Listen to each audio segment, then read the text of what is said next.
wonder where this bit is supposed to go. You having a bit of trouble there? Yeah, just a little. I can't get this screw thingy back in. Bear in mind, I'm not sure where it's come from to begin with. Any thoughts? I don't know. I suspect we probably need a screwdriver to get this back Yes. in, but enough about screws and unrelated problems. You're back again to I'm push back. the button on the amazing Jerry Anderson randomizer. I think you know by now which button it was. Oh, it's That definitely one that there. yeah. We'll just pop that down there. And after last week's episode was a really good one, I'm hopeful you've got the magic touch again this week. Let's find out.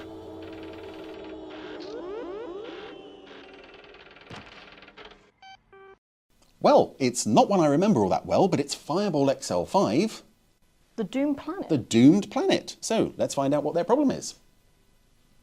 Off you go. Okay. So, it's now time to welcome back to the randomizer Fireball XL5 with the Doomed Planet. And I do like the intro for this one, this rogue planet. We find ourselves already aboard XL5 as they just fly straight into trouble. Fire all boosters. It's a nice setup for the episode to find them already in trouble, already having some crisis to deal with. I also love that shot of XL5 swooping low over the camera, or past the camera. And although XL5 is kind of a simple model, some of the close-ups are really nice. And this is just, such a near miss. There they go. Oh, it sends their photo doppelgangers spinning out of control. Ah, dear. Exciting stuff. What a nice opening for this episode. And I should admit up front, this is not an episode I remember all that well. If you're familiar with my ramblings on the randomizer, for that is what they are. Better than a roller coaster. I enjoyed my brush with certain death, Steve.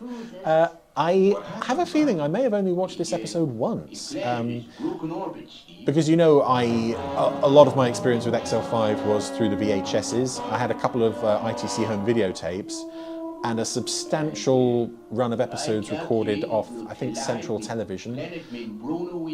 But I didn't have anything from this run of 8 episodes that were on Volume 2 and Volume 3 of XL5 released by ITC Home Video. The planet is uninhabited. And I know I saw this once on DVD. Would you believe that I haven't actually yet got round to watching the XL5 Blu-rays? I must address that sooner rather than later. Just going into orbit. Fire main retros.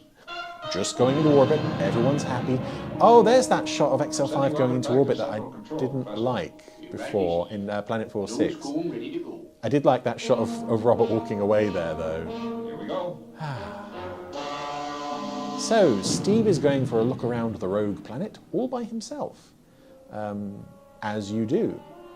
Is it the... Oh no, it isn't the rogue planet that he's looking at. It is the planet that the rogue planet is about to crash into. And it looks very, very nice and mysterious. I love with this show, and some other early Anderson episodes, where you get pools of bubbling liquid and you get these little rings of coming off the surface of the water.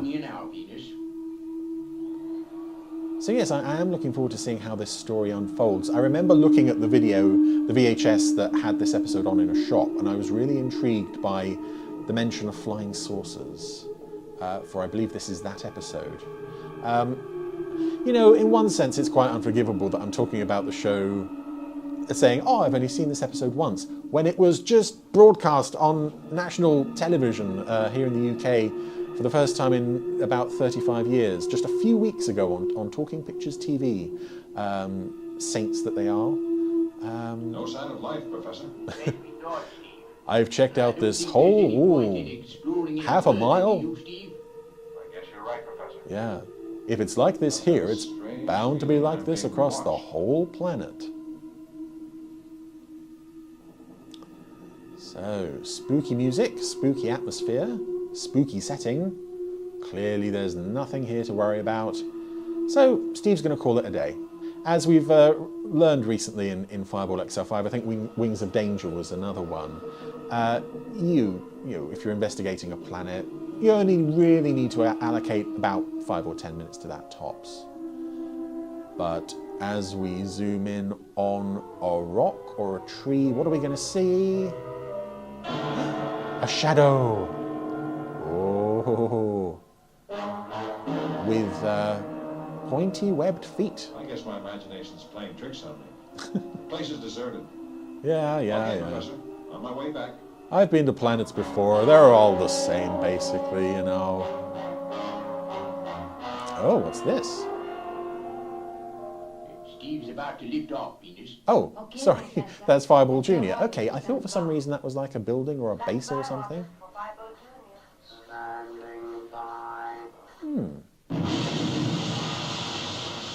It's very rare for Steve to go down and investigate a planet on his own, but I suppose, again, if he was only allocating 10 minutes, then, you know, it's not really worth bringing anyone else down.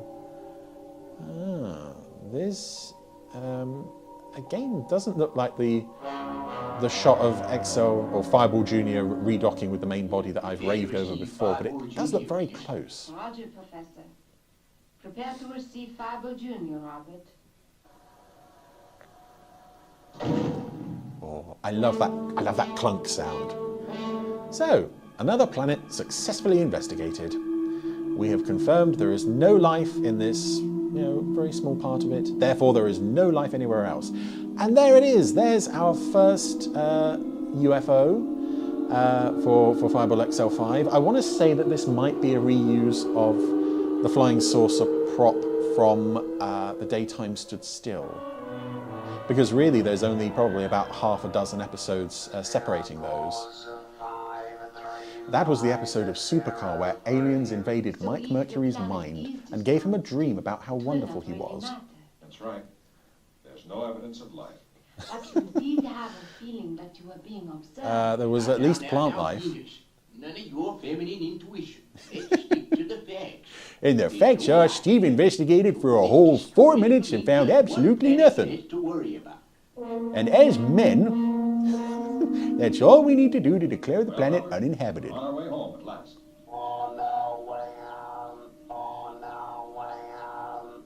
That's dialogue lifted from the first episode. Control code 8 terminated. Entering Earth's atmosphere now. Roger, Fireball XL5. Standing by. Oh, Commander Zero sounds a bit fed up. I guess, early days they didn't quite get the voices and characters nailed just yet. I would guess this is also reused cloud footage for Supercar. Coming through the clouds. Oh, I got a glimpse of it then, Matt. I'd swear it was saucer-shaped. Hey. You don't figure it's a flying saucer, do you, Professor? Now, Steve, you don't figure there are such stop things that. as aliens, do you, Professor? You feel a bit of a toot if it was just another sunspot. Well, you're almost as bad as a woman, Go Steve. now, anyway. Yeah, everything's fine. This is nice. And I think they only played that a couple of times through the show. Footage of XL5 flying back through the clouds on its way back to Space City. Touchdown A-OK. It does look Cutting nice. power. Yeah, I'm just realising this is the first time, obviously I've seen this episode in a very long time, but the first time I'm seeing it in HD. And, even those shots like that with the little flying saucer don't look all that convincing, everything else just looks lovely. There it is again, Commander Zero. I don't want to know about it. How many times do I have to tell you there's no such thing as a flying saucer? What do you think this is, Space City or something? Definitely saw something that looked like one. Now listen, Steve, you're just tired out after the trip. Do me a favor, will you, and just forget it. Okay. Have it your own Do you way. guys know what your job is supposed to be? This is great. See you later, Venus. Okay, Steve. Pick me up and we'll go back to my place. Oh. I've got a real cool disc I want you to hear. Sure thing, Venus. Why is there a safety rail on the side of the Venus. He sure wall is there? cute. I know. Thanks for taking care of him, Commander. Oh. So we're still in early days, yeah. Commander Zero hasn't reached the point of complete and utter exasperation How with is Zuni's that zone antics. of yours anyway, Venus? Can he speak yet? You just see when we get home, Steve. And this was episode 2 in broadcast order, episode I think 5 in production order. Zuni had previously appeared in episode 4, Space Magnet, but I sense this is his introduction in terms of the series. I expect Malazuni's in the lounge. As he often is, sipping martinis and reading a book. Yeah, in Space Magnet, he just suddenly kind of appears, as does Venus's Beach House. This feels more like a An introduction. Now wait for it, Steve. Oh. Come on, wake up, you lazy pooch. Welcome home. Aw, there he That's is. what he's learned in 3 months since we brought him back from planet Calevio. That's great, Venus. And by great, I mean, what the hell are you doing taking so long to teach him 3 words? Come on, let's have some coffee and listen to the disc. Yes, we're bored with our pet now. And the flying saucer has followed them to Venus's beach house.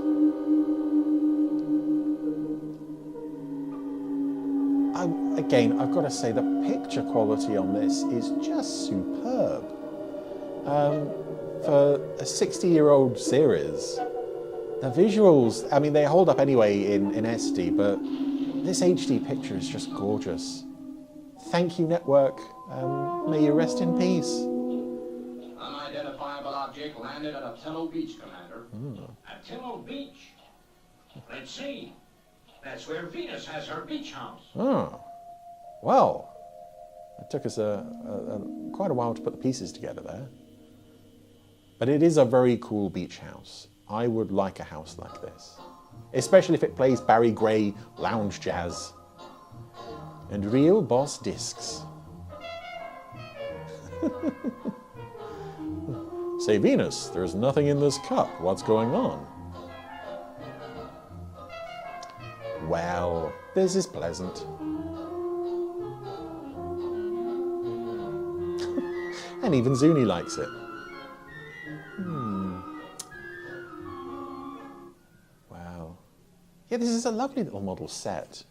Just the house, the shore, the water. Roll negative. Roger, Lieutenant. Switch back to radar signal. Keep tracing area. Oh, there's those footprints again, coming out of the water, where we saw the saucer land, heading up to the beach house. Help yourself to coffee and sandwiches, Steve. I'll play the flip side. But Venus, you don't seem to have made any sandwiches. There's just coffee. La la la la la la la. Yeah, this is music I think from Supercar. Welcome. Is this No, Batonga? Steve, you got it wrong. You only Oh, the said Steve that puppet's pouring coffee. again. Oh, that's a lot to ask a puppet of this era to do. Welcome home. He is welcoming someone, Venus. My guess is we got a visitor. Oh, I don't like it. The no. radar screen is unchanged. Okay, I'll sound the alarm. Yeah, Commander Zero and Lieutenant 90 now It's sound in the hover car. very mellow, very laid back. But who is this mysterious stranger come to pay them a greeting? Well, friend or foe, Steve's going to shoot them anyway. So yeah, Venus's beach house is not so far away from the rest of Space City that searchlights can't reach it.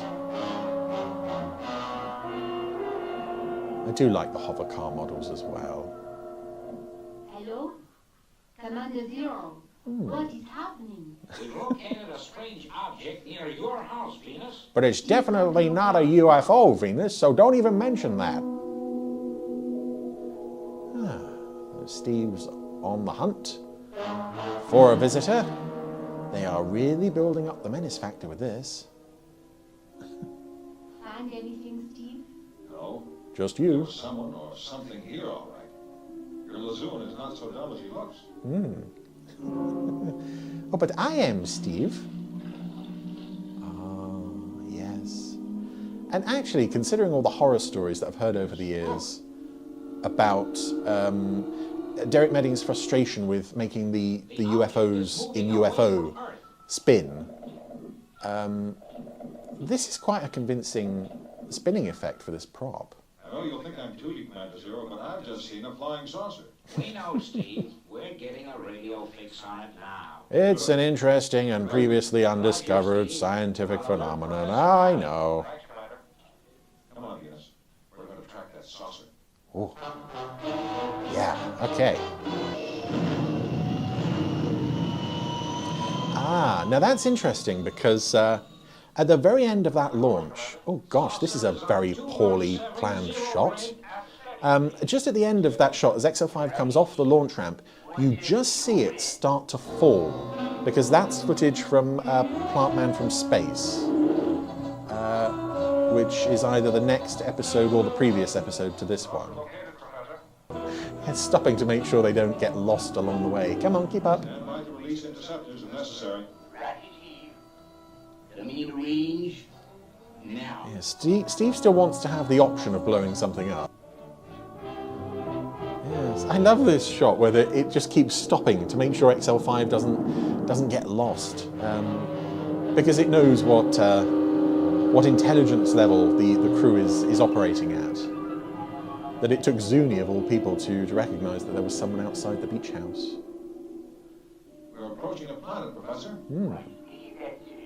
It's been Bruno, the doomed planet. It's the planet that we know has no life on it at all, Steve. Thanks to your exhaustive search of 4 minutes, maybe 5. Yes, nice spooky music, and overall I'm getting nice 50s sci-fi movie vibes. Particularly the sort of The saucer's landed, Matt. British sci-fi films, things like Devil Girl from Mars, is that the one that Jerry did? And I saw one recently on Talking Pictures where a group of British and Americans were having problems with aliens in Scotland. Yeah, I just get very sort of classic 50s sci-fi vibes from all this. So, Fireball Jr. is off back down to the uninhabited but doomed planet.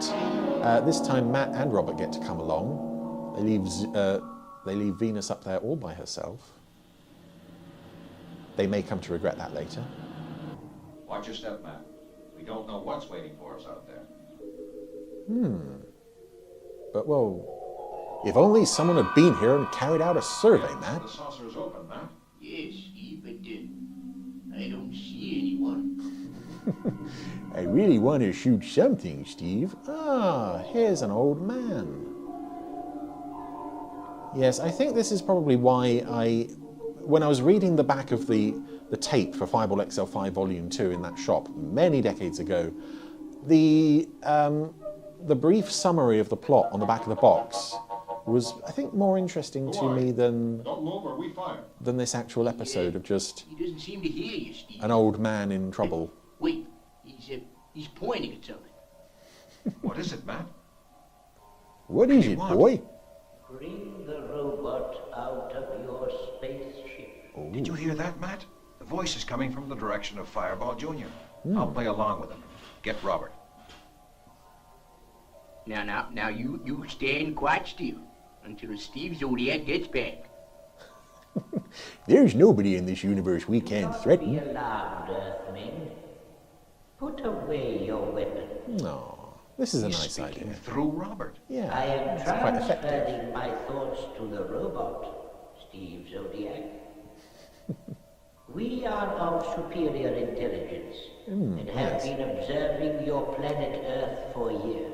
We're not You didn't lead us impressed all by this what way to we've tell us seen. that. No, Colonel. We have been in existence longer than any civilization.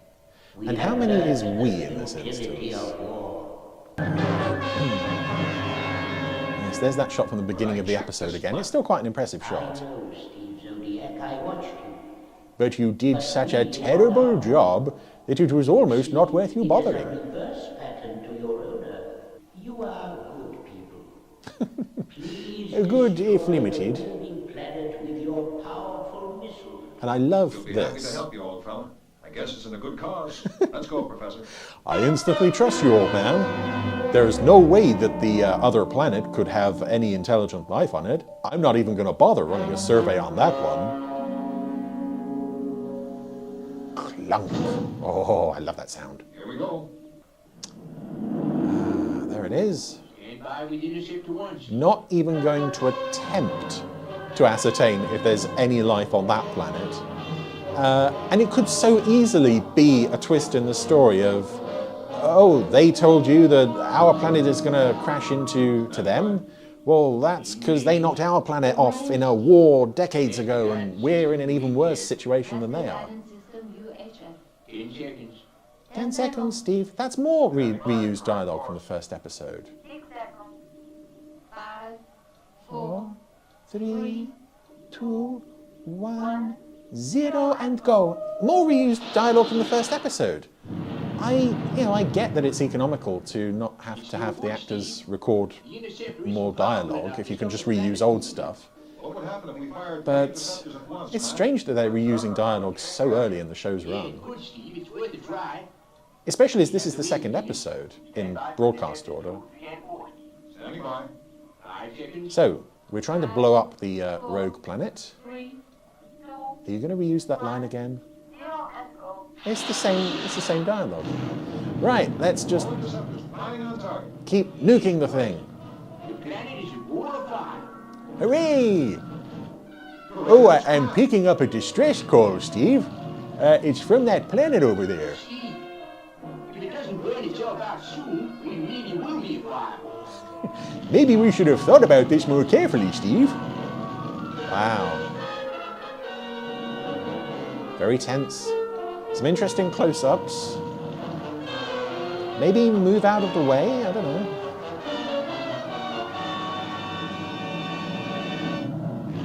Whoa, there it goes. More reused footage from the first episode there. Gee, But I just love the callousness of that destruction of an entire planet. We are pleased that your planet has progressed so well. And that you have helped us crush our enemies on the rogue I planet. am in your debt. I know one thing, Steve. Commander Zero will read our report with a little more belief this time. Now we all know that there are flying saucers after all. I'm going now. Bye-bye. Yes, up and down. Okay, I wonder if that old guy had any other people living on that planet with him. Well, there we go. That was The Doomed Planet. As I said, that's not an episode I've seen more than once now. I have seen it twice. I didn't have hugely fond memories of it. So coming to this relatively fresh, there was a lot to enjoy about that one, I think. Aside from, the fact that a thorough survey of a planet in this show takes about 4 minutes, on a good day, and the fact that our heroes are quite willing to just nuke an entire planet if, one old guy tells them to. They do seem quite gullible and easily led here. Some odd character moments, actually, especially with our heroes being oddly reluctant to accept the idea of extraterrestrial life. But beyond that, it's always nice to see these characters back in action. Nice introductions to Zuni and Venus's beach house. So overall, that was another solid, enjoyable episode of Fireball XL5. Even if their, geological surveys can leave a bit to be desired.